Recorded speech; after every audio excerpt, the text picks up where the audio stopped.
Have you noticed that we're talking a lot more about mental health in the workplace these days, but we haven't necessarily defined what that is, what we should be talking about, and how to actually do it? My name is Aoife O'Brien. You're watching the Happier at Work podcast video version. It's the award-winning podcast for people first leaders covering all topics relating to career and culture. My guest on the podcast today is Melissa Doman, and we talk about exactly that. We talk about defining what mental health is, what it isn't, how some people can be high functioning, others low functioning. When is the time to go and get yourself checked out? How are we showing up at work? And some very specific actions that we can take to protect our own mental health and how we're showing up with other people, and the skills that we need in order to perform at our best at work. I really hope you enjoy today's episode. If you're not already subscribed, don't forget to subscribe to the channel. Do leave a comment below and let me know what's one thing that you're going to do differently as a result of watching today. Melissa, welcome to the Happier at Work podcast. I'm so thrilled to have this conversation with you today. I think it's so badly needed, especially when it comes to the workplace. Do you want to let people know a little bit about you, your background, and how you got into doing what you're doing today? Yes, absolutely. I've been so looking forward to this. My name is Melissa Doman. Folks call me Mel. I'm an organizational psychologist, former clinical mental health therapist, and author of this book right behind me. Yes, you can talk about mental health at work. Here's why and how to do it really well. So I work with companies, leaders, and individuals, teaching them the skills of how to have constructive and realistic conversations about mental health in the workplace and team dynamics and communication as well. So my clients range from really large organizations like Google, Dow Jones, Estee Lauder, to mid-size organizations like the Orlando City Soccer Club, and all the way down to tiny companies and everything in between. So I basically teach people that learning how to talk about mental health at work is a language we all need to know how to speak, regardless of title, tenure, or industry. And haven't lost anybody yet. So the reason that I started doing this is I used to be a practicing clinical therapist, and I found that while I really appreciated the work I was doing, that it felt like I was treating patients in a broken system and a broken narrative, where at the time, this was 10, 11 years ago, that people would speak with me, you know, behind closed doors about their mental health. They certainly wouldn't talk about it in the workplace. And a lot of them felt like their workplace cultures were torturing them to begin with. Hmm. So I thought, well, let me make an impact at the source. And I made a very difficult decision to leave clinical work and go straight into, very traditional industrial organizational psychology. So basically helping people share their toys a bit better at work, not be crappy to each other, focusing on leadership development, emotional intelligence, communication, all those traditional areas. But the minute I would mention the term mental health or even stress, people would proverbially hiss at me as if it was a dirty word. And I said, why you gotta make it weird? This is like it, what are we doing? So fast forward to when my husband and I moved to the UK in 2017, and I was on a people and leadership development contract. And they said, you used to be a therapist. Could you do a mental health awareness campaign for us? I said, absolutely. So typically speaking, their in-house workshops get about 10, 11, 12 people. 75 people turned up to this event. And I thought, oh, I think we've stumbled on something here. Hmm. And then there were repeats. And then this speaking agency reached out to me to do some video series. And I thought, okay, the market is telling me it's ready. The market is telling me people want to talk about this. So then I just kind of dove in 2017 and really just kept subspecializing in mental health at work, having gone from being the therapist on the back end to seeing these conversations on the front end. Hmm. And it just kind of exploded from there. And so I've been subspecializing in mental health at work since 2017. And I really appreciate having that former experience of being a clinician and then doing, this front end training, consulting, advising in organizational psychology, because sitting on both sides of the fence helps me to teach businesses why to talk about mental health and the practical skills of how to do that. And maybe we start there. Like, why should we be talking about this stuff at work? Gosh, I think the question is, how could we not? Mm, Especially these days, talking about mental health in the workplace has always been important, but the permission wasn't there. yeah. And the quality of our mental health globally is going down. Rates of mental illness are going up. The social division and tribalism that seems to be a global epidemic and the rising stress levels. There's so many things that are weighing on us as organisms in this ecosystem. And the way I look at it is it's very tough out there, and it's really tough in here. For those of you listening to this episode, I'm pointing at my head.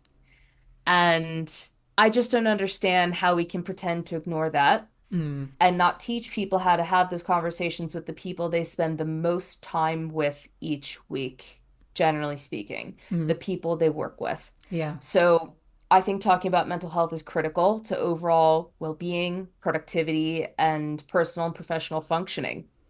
Yeah.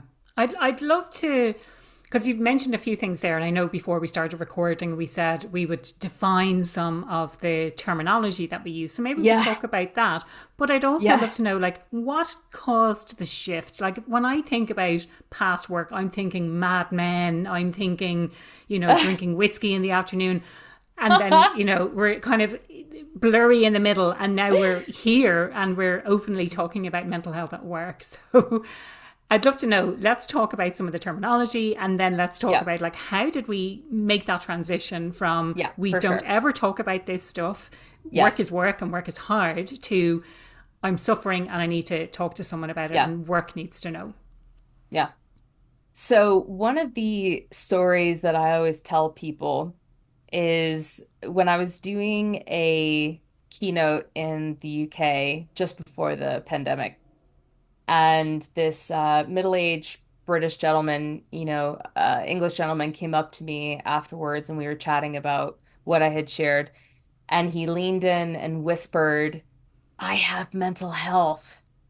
And I said, "Are you trying to say you have a mental illness?" He said, "Yes." And I said, "You don't need to whisper about either." So it is still treated like a dirty word, even Mm, though mental health, medically speaking, is something we all have. Animals have mental health, for God's sakes. So, mental health is your baseline social, emotional, and cognitive functioning. mm, Everyone has mental health. So this ranges from positive to neutral to negative emotions. I always talk about the feeling wheel from Dr. Gloria Wilcox, mm, Willcox, where you see that all of these emotions that we come pre-programmed with out of the box for a very clear evolutionary purpose, to let us know what's going on, how to respond to stimuli, if something is wrong, if we need support. So, have you seen Inside Out? I think I have. Yes, it's about the The emotions, and it's an animated Yes. one with, and each one is Yes, a different color and it's a different emotion. correct. Yes. Correct. They just came out with the sequel, and it was just so lovely and wonderful. And I'm just chomping at the bit for a third installment. So, those all show that they play a very clear purpose. We're not supposed to be happy all the time, we're not Mm, supposed to have any dominant emotion all the time. And what I love about it is that it shows that we have this interplay of so many different competing emotions, because that's just humanity. And none of them are clinical in nature. And so even if we have mental health struggles, it doesn't mean something is wrong with you. mm, Everyone has struggles, which don't meet clinical criteria. And even if they do, who gives a shit? Seriously, yeah. 1 in 4 people prior to the pandemic had a diagnosed mental health condition.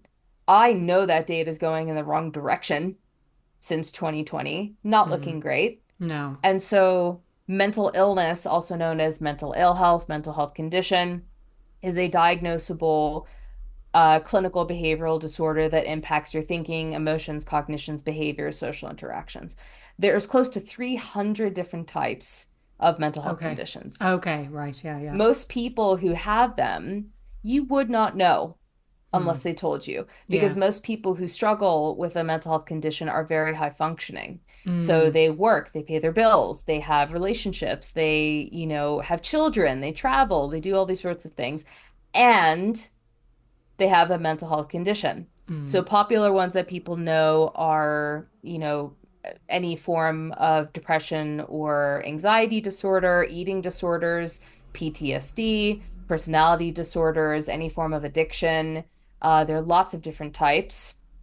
And again, most people wouldn't know unless you asked, because the Mm. way that mental illness is depicted in media, film, TV, or really in social circles is not indicative of how most people experience a Mm. mental health condition.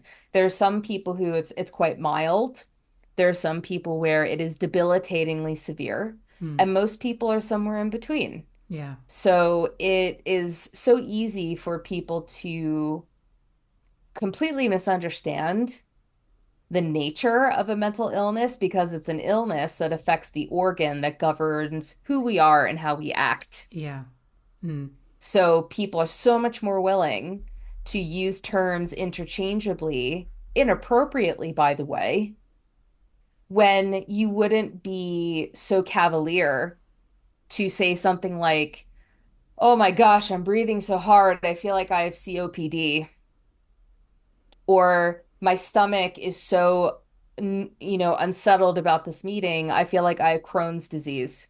Mm. No one's going to say that. Yeah. Yeah. Yeah. But when it Mm. comes to mental health or mental illness, it's so pliable Mm. and personally biased and misunderstood that it is a total free-for-all Yeah. when it comes to that wording. And I think that that is a detriment to the mental health at work conversation is when people don't have the right information about what they're talking Mm. about. When they're saying something like I have or that's causing me anxiety, but actually it's not that severe, or I'm feeling really depressed about this, but actually it's not depression. Is that what you mean? So it's partially that, Mm. and it's also the co-opting of language that is not appropriate. So you can say, "I'm feeling anxious." Yeah. You can say, "I'm feeling really down or depressed," but it's not the same as having an anxiety disorder or a depression disorder. Yeah. So, for example, there are people who will say, "Oh my God, I'm so OCD Yeah. about this." And I Mm. go, "Ooh, are you? Mm. Are you?" Or there are cases when people are acting in certain ways, saying certain things in the workplace that people don't understand. So they falsely attribute Ah, yeah. meaning to those Yeah. behaviors and use Mm. the wrong labels. Mm. So Yeah. people who do have a mental health condition, if they hear these sorts of things, what would make them feel like it's safe enough to speak up Yeah. To about share. what's Mm. going on for them when people say stupid things that are Yeah. inaccurate all the time? Yeah. Yeah. Yeah. So Yeah. that's where the conversation comes in. That's why it becomes so important to talk about this, to talk about the language Hmm. that we use. Melissa, I have a question around Yeah. identity. So, like Mm. when you're talking about essentially, if something is impacting on our ability to be able to Hmm. connect with other people, we're so unwilling to admit to that because it impacts on our perception of ourselves. Would that be fair to say? Mm. And it's so wrapped up in our identity. I don't Oh yeah. want to be labeled as someone Yeah. who has a mental health disorder, a mental health Yeah. condition, a Oh mental yeah. health illness, whatever it might be. Mm. Yeah. And also, I think that plays into your previous question before about how did we get here to talk Mm, about this topic in the workplace. And I think what I'd like to start with is it was born of necessity. yeah. So I'm an elder millennial. I think the term is also zillennial. Oh, yeah. early 80s babies are in between Gen X and millennial. So the joke is we're the last childhood with an analog, our last generation with an analog childhood and a digital adulthood. So we were all raised by baby boomers. Mm, And so you started to see, with Gen X folks, the older millennials like myself, where depending on who raised you, your culture, your community, the country you live in, all of these things that shape our identities.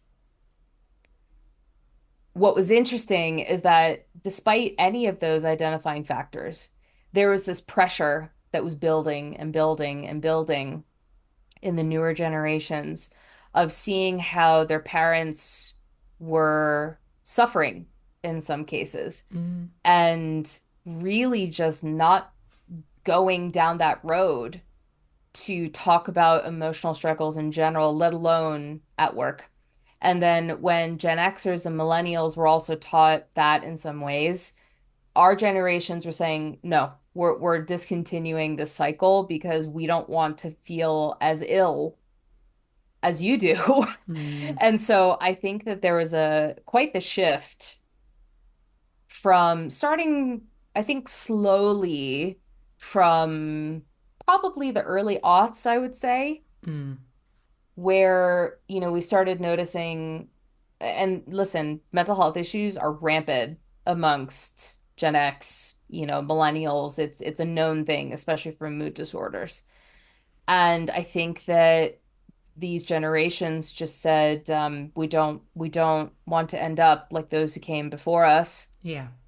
So we took a lot of risk starting to talk about this, and it doesn't always go well. Mm, It doesn't always go well because there are potential consequences for our identities in the workplace, mm, personally or professionally. And I'm not going to sit here and say every conversation will go swimmingly well because that's a lie. mm. There are some cases where it really does go quite well, and people don't attach these false correlations to emotional health struggles with ability to perform, Mm. but some people do because they Yeah. don't understand the topic Mm. where you can have emotional health struggles but still be a good leader. You can Yeah. have a mental illness and still be really good at your job. There are people who they don't want to speak up because they don't want to be incorrectly labeled, and I don't blame them. Mm. People have every reason in the world to be concerned. Yeah. And so that's why it's so important that if you feel you want to talk about it in the workplace, I would do that back end prep first. Mm. Why do I want to talk about this in the workplace? Who do I want to talk to? What do I need to share? What do I want them to do with this information? What is the function of bringing this up in the workplace? Mm. Because, if I'm worried, are these my own personal worries based on how I was raised? Have people been saying things in my workplace that make me fearful that they will Mm. judge me? Yeah. What is the source of the Yeah. fear? And so I think that there's the outside of work factors like the identity, how we treat the subject, and then inside of work, what have we observed that gives us reason to pause? And I think that it's important to identify the source of those fears, how or if you want to overcome them, and really being honest with yourself of is my team, my leader, my company, the type of place that will wrongfully label me or not? Yeah. And how do I explain these concerns? Because there's no rule against that. In fact, Yeah. I encourage it. If I was Yeah. going to share with the manager, I would say, I need to talk to you about these struggles I'm having. I know we have a good work relationship. You're happy with my output. I'm worried that telling you about these struggles will change how you look at me, and I need Mm. your reassurance that it won't. Yeah. And if you can't give me that, then I understand and we can't have this conversation. Mm. So it's a lot of factors to play there. And like what would be the driving factor, do you think, for someone to want to have that conversation, to actually bring Mm, that to light in the workplace, especially if they're so yeah. afraid of what people will think, of being labeled. Yeah. But let's assume that they're in an environment where actually it is quite safe.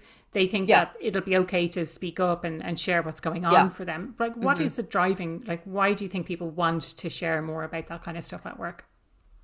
I love that question. And I think that there are a number of very useful reasons. Now, I also want to highlight that there are some occasions where people take the purpose of these conversations quite too far. So don't let me forget to cover that because it's Okay. very important. Yeah. So As in, I usually, am not your psychotherapist. I'm not your. oh, girl, I make sure I don't forget to talk about Yeah. that.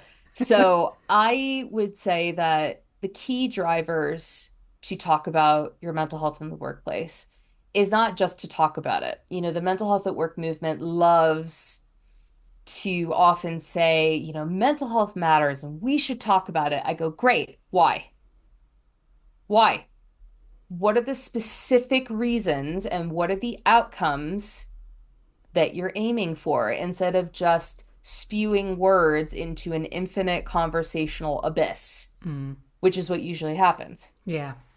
So I think it's really about if you're having private struggles that are impacting you emotionally, that you feel could be impacting your performance, could be impacting how you interact with people at work, could be changing your behavior, how you turn up at work. There are two opportunities to let the people who interact with you most know what is going on so they don't falsely attribute the wrong meaning Mm, and what you need that these people can give you yeah. in terms of, support and understanding. Mm, Because you can't expect, like, let's say, for example, let's say you need to get a formal accommodation from HR. That's not something your colleague can help you with. That's something that you have to speak to HR about. That's yeah. something that you may need to speak to your manager about so they can work with you and HR to make sure that you have the right support you need, that, things are being followed to the T in terms of compliance, because that gets into legal territory. But let's say, for example, that you are, having some struggles with a mental health condition, or let's say that you have a child or a partner who has a mental illness and you are, experiencing stress from that, and it's changing how you communicate. I would so much rather let people know why I'm struggling and Mm, seem different instead of them being like, well, she's acting like a bitch. yeah.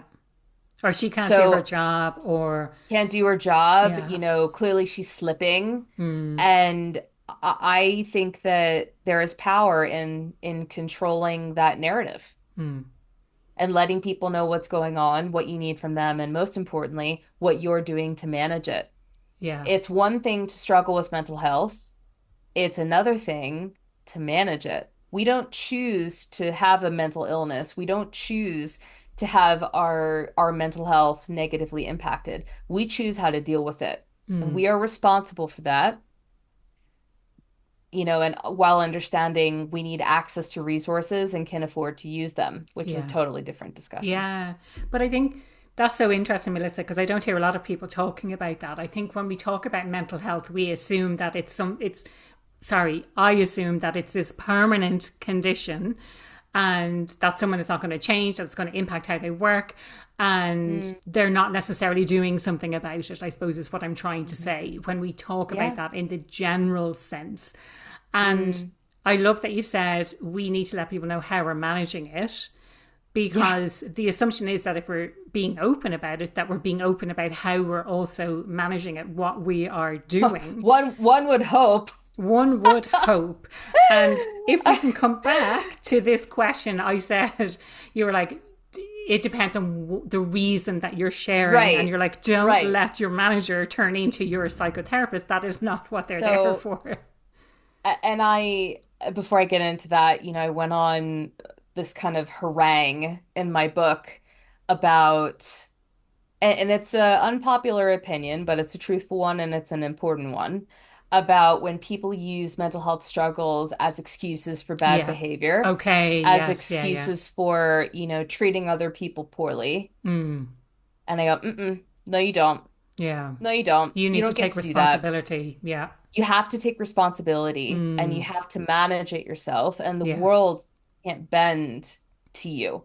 Hopefully people can give you support when you need it, but Mm. if you're using, oh, like, oh, I can't because, I struggle with this, I go, ooh, not true. There are Yeah. many, many, many, many, many tools at your disposal to help you manage it. It's not always going to be a 10, Yeah. it's ups and downs, but it doesn't absolve you of the responsibility to manage that condition or Mm. to manage, even if you don't have a condition, to manage the stressors in your life so you don't put a big old stress footprint on other people. It's your Yes. responsibility. Yeah. Yeah. Yeah. So there are some people who will unfortunately abuse the purpose of this conversation. And listen, there's 8 billion people in the world. Of course, there's going to be some bad apples who Mm. kind of sully the purpose of this and they bring a bad name to the cause. And they will use talking about their mental health struggles almost like a flag to people around them saying, by the way, I struggle with this and I'm not hesitant to weaponize this information. Mm.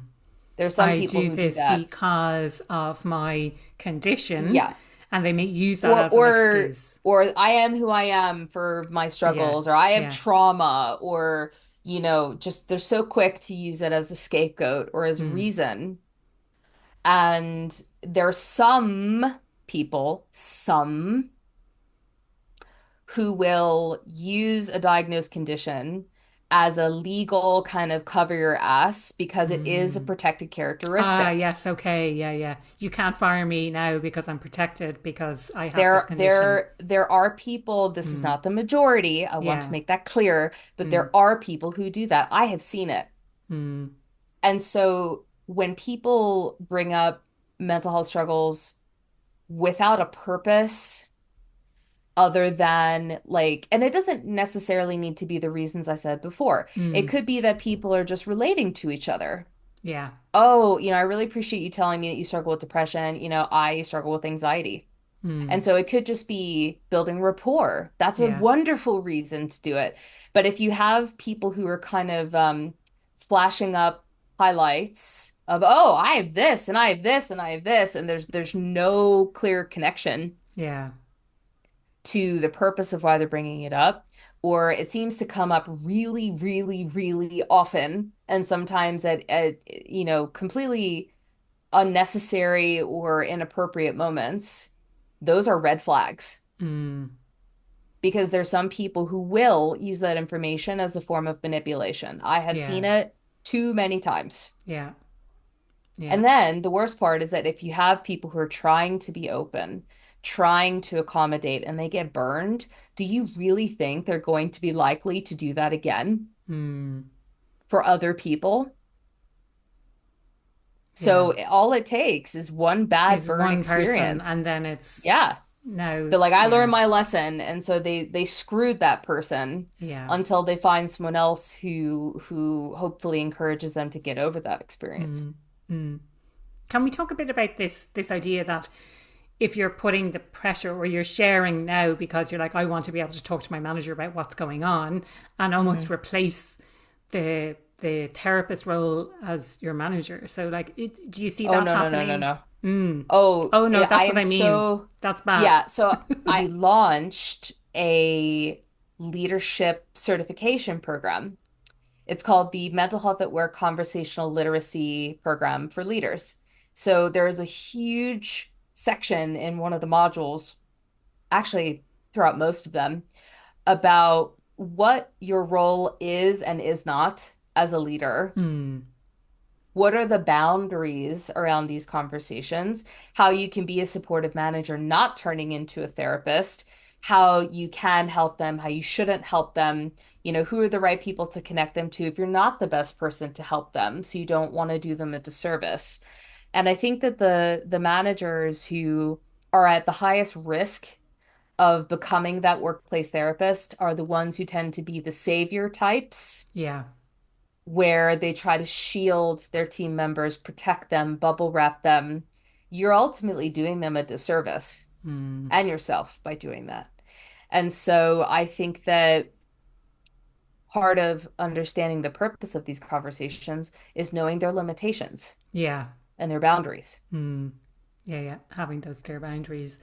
Yeah. Melissa, something that you touched on this idea earlier of the high functioning nature. So a lot of people can have um, a mental health issue, but they still remain Hmm. high functioning. So I'd love to talk about Hmm. maybe the difference between someone who has something going on, but they're high functioning, and from Hmm. the outside you Yeah. cannot Yeah. tell anything, Right. versus what is the impact then when someone is not so high functioning? How does that Low maybe functioning. Yeah. present itself, and what Yeah. is the impact Hmm. on that person and those around them? Yeah. So high functioning, mental health issues or a mental health condition, because those are different. It's kind of remarkable because there are some people who have diagnosed conditions, for example, where they've done lots of therapy, maybe they take medication, they have found ways to channel some of their symptoms into healthy outlets. You would never know that they struggle because they really don't present as if they do. You Mm. just wouldn't tell. But there are some indicators where it can kind of be a crack in the armor, so to speak, where you can see little signs. So I have found, typically speaking, that that's easier to see with anxiety as opposed to other things because people are also quite good at masking as Mm. well. So it could be that someone has like a repetitive physical movement. That's usually an indication of anxiety sometimes. Or it could be that someone is hyper organized, or they are very detail oriented, or just little ways that you can see that they're channeling nervous energy into tasks. Mm. That can be a sign. I say can be because we can never guarantee, can be a sign of someone who privately deals with an anxiety condition but has found healthful ways to deal with it. There are some other folks where, let's say, for example, they have issues with PTSD or acute stress disorder, and they may have issues around triggers, flashbacks, panic attacks, that sort of thing. There's some folks that sometimes can let through when they seem quite reactive. So they may be self-aware, but they struggle with emotional self-management, which is, Mm. awareness and management are not the same. So, but again, those are only when it comes through, and it doesn't always do that. There are many folks that you would never tell that they are struggling with a mental health condition. Mm. There are many folks who are in very public figure positions who struggle with mental health conditions, many of whom have been quite honest about that. And you just wouldn't know because they Mm. found healthy outlets. If they hadn't Mm. found healthy outlets, might be more visible. But when you look at low functioning mental health issues, that is quite different, especially because people who are very low functioning sometimes may go on short-term sickness absence, long-term sickness absence, Mm. permanent disability. They might be in more inpatient settings. Um, but when it's not those cases and someone has more low-functioning mental illness, it means that it has a higher impact on their daily functioning and activities and how they interact with other people. So let's say, for example, this could be more severe cases of substance abuse, could be unmanaged personality disorder, could be unmanaged severe mood disorder, where Mm. people are starting to turn up professionally or personally, where their affect, their facial expressions are kind of flattened, or they seem a little physically unkept, or they have trouble communicating. or they withdraw for long, long, long periods of time. They have issues with prioritization with work that may not be related to a learning disability. It could be lots of different things where, low functioning causes more issues with functioning, which are more noticeable. But Mm. we can never assume the reason, Yeah. ever. Mm. It could be either a mental health condition or they could just be going through a really stressful period in their Yeah. life Yeah. and they're having trouble functioning. So Mm. it's kind of an inverse relationship. When you're higher functioning, you show a lower impact. Mm. When you're lower functioning, you show a higher impact. Yeah. Yeah. Yeah. Yeah. I'd love to get into this idea. You were talking about this. So I suppose for me, it's understanding. You talked about the awareness versus the management, Mm, and people using terms quite flippantly. Oh, that's causing me this, or I feel yeah. that. But how do we bridge the gap, I suppose? So, how do we understand Mhm. when it's something that is causing an issue versus something that is just kind of in passing, let's say? In terms of, So, uh, if I am someone who experiences some of the things that you're talking about, how do I know when is the time that I need to go and speak to someone about it? okay. Okay. Yeah. So I think that it's very individually dependent. Mm. And so, there are some people who they might be able to kind of slog through for a little while and then they end up being okay. Mm.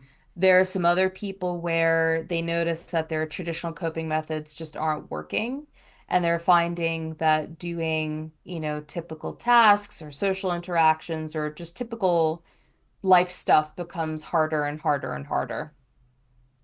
Then, when things feel like they're beyond your ability to manage them on your own, and or you start getting feedback from people close to you in your Mm. life that they are noticing A, B, C, D, E, F, G, then it is time to get help. But to be Yeah. honest, it shouldn't even have to get that far Mm. because I believe that speaking to a mental health therapist is getting a tune-up like any other form of medical check. Yeah. And there's no reason not to be, seeing someone as needed or fairly consistently Mm. because it is the maintenance Mm. and treatment of an organ like Yeah. any other organ in the body. Yeah, that's such a So, valuable point. I think if there's anything that I took from our entire conversation, it's that it's about mm, a tune up. It's like getting a physical checkup, but now you're getting a mental yeah, checkup to see how is yeah, everything going for you, what's going on, yeah, how are you coping, all of yeah, these things. And yeah. It with doesn't need so to be many this different big things thing. happening in our lives, it's Yeah. like, yeah, yeah. It could just be that you're going through a tough time and you Mm, need to speak to someone. You don't need to have a condition. yeah. I mean, it's just getting a tune-up like any other specialist. Mm, And so, but if we are talking about someone really struggling, really becoming symptomatic, that is definitely the time yeah, to reach that's, out to yeah. help, whether it's a therapist, a doctor, psychiatrist, whoever. Um, because there's a reason it is called support network, not support Yeah. standalone. I love that.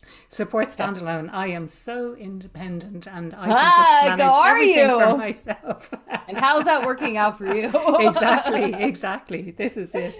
Um, Melissa, before we wrap things up, there's a conversation I had on the podcast probably a couple of years ago now, and it's something I think quite a lot about, and it's in our conversation, she was sort of mentioning how we have a tendency to maybe trigger each other in the workplace. Oh yeah. So we're bringing our own emotional baggage, let's say, Oh yeah. into work. Oh And yeah. therefore, we are reacting to people instead of responding. Hmm. Any thoughts around that, or Oh yeah. noticing that type of behavior, or what we can Oh do about yes. it? Oh yes.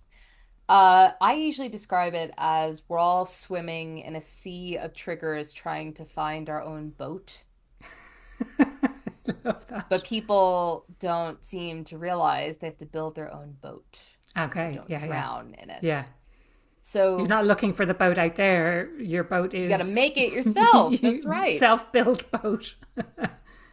So I often find that, I mean, granted, I used to be a therapist, so I'm very good at noticing when people are triggered. And it can be the most subtle sign.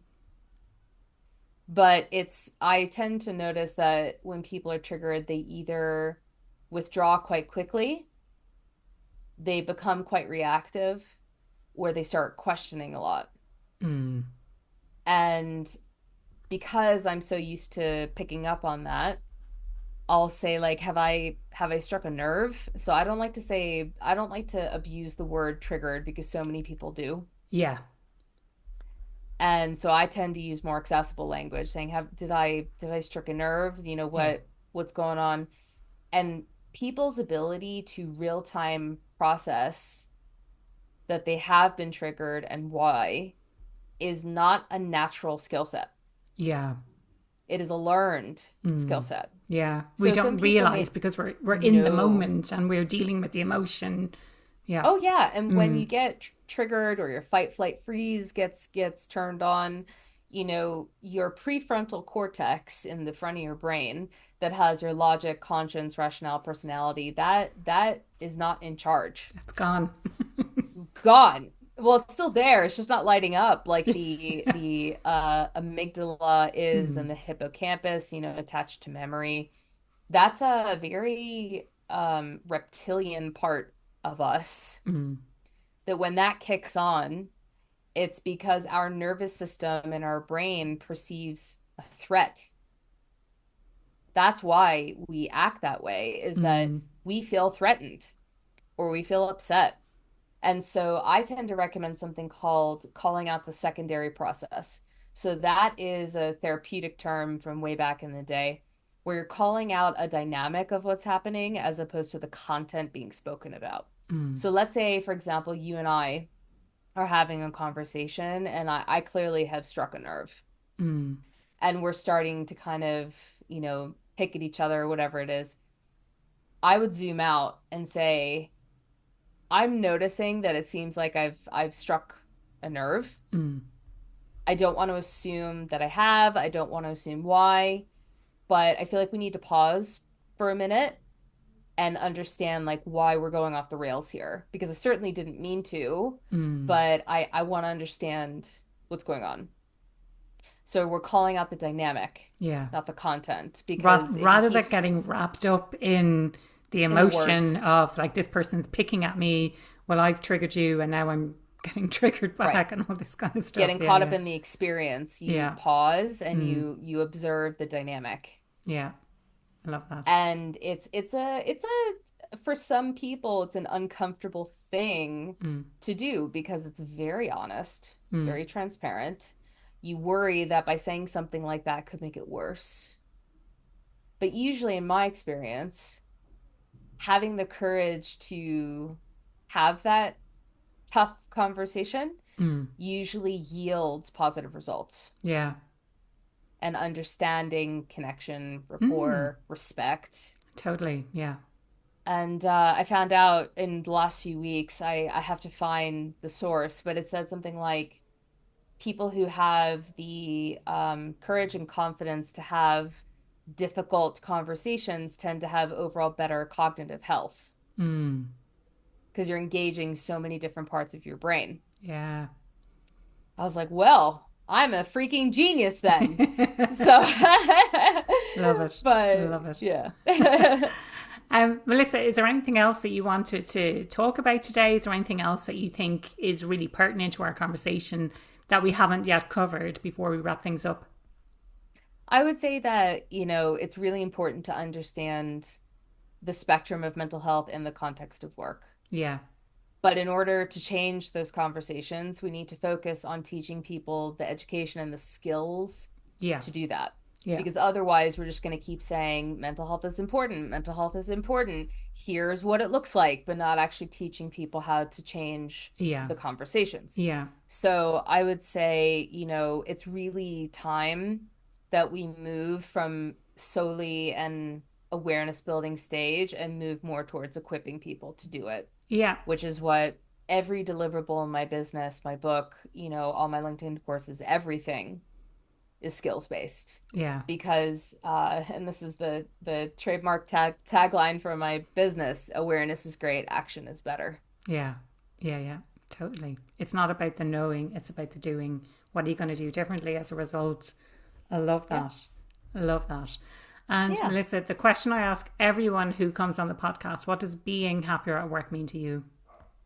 Oh, I love that question. I think for me, being happier at work is knowing that I can turn up as I am in all shapes and forms and shades, and having that be understood to be just all of who I am. Mm. And that's okay. So when I turn up, happy and bubbly, or if I turn up, pissed off and angry, or kind of sad or scatterbrained, that people know those are all different parts of the mosaic of me, and it doesn't change how they feel about the work I do, how I value them in my life, Mm. and who I am as a person, and that all of those pieces together are fine as they are. Mm. Brilliant. That to me is happiness at work. And if people want to connect with you, if they want to find out more about what you do, about your certification program, about your speaking, your Sure. book, what's the best way they can do that? Best way to reach out to me is to connect with me on LinkedIn. And my website is melissadoman.com. So if you would like strategic advising or speaking services or training, facilitation, we also have a legal compliance program that we just launched with an employment attorney. She's fantastic. Or our certification program. Please reach out. Would love to help and move from an awareness building stage to actually taking action to equip your organization to actually have these conversations and not just say they're important. So would love to hear from you. Please reach out anytime. It's such an important distinction, I think, isn't it? Like awareness building versus now we're Yes, actually at the action stage. Now we need to start doing correct. something about it. Yeah. Correct. And Brilliant. some organizations are still needing to go through that awareness building Yeah. stage, and we can help with that. Absolutely. Yeah. But eventually after that, gotta translate to action. You gotta, yeah. It's not good enough just to talk about it. It's translating Correct. that into skills and action. Exactly. Brilliant. And that I am I happy to hold their hand a little bit along the way. I've loved this conversation, Melissa. Thank you so much for your time today. Really, really enjoyed it. Oh, thank you so much. It was wonderful.